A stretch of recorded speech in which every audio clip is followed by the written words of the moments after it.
Après la traditionnelle photo de groupe et une poignée de main avec le président du Parlement de la Fédération Wallonie-Bruxelles, Philippe Courard, ce jeune homme prend le siège de la présidence du Parlement de la jeunesse. Alors que les vacances de carnaval ont débuté, pas question de voyage au ski et au soleil pour ces jeunes.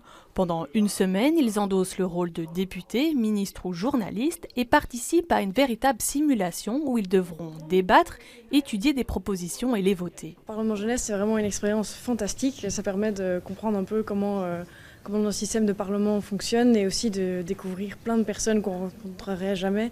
Il y a des gens qui viennent de partout et de tous les horizons et ça permet aussi d'échanger des opinions et des avis avec des gens qui n'ont pas forcément les mêmes que les nôtres. Je pense que justement le Parlement jeunesse permet d'avoir une certaine diversité avec des opinions différentes de chacun.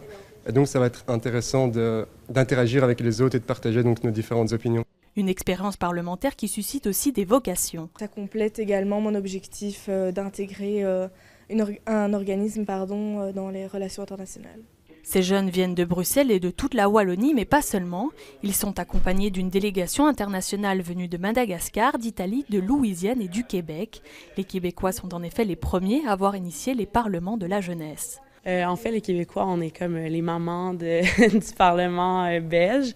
Donc, ils se sont un peu inspirés de nous pour créer le Parlement ici. Puis depuis ce temps-là, on fait un échange chaque année pour tenter de chacun de nos côtés d'améliorer nos simulations puis de tenir des conseils de l'autre pays, en fait. Au total, 120 jeunes âgés de 17 à 26 ans devront se pencher sur 4 projets de décret d'ici la fin de la session vendredi prochain.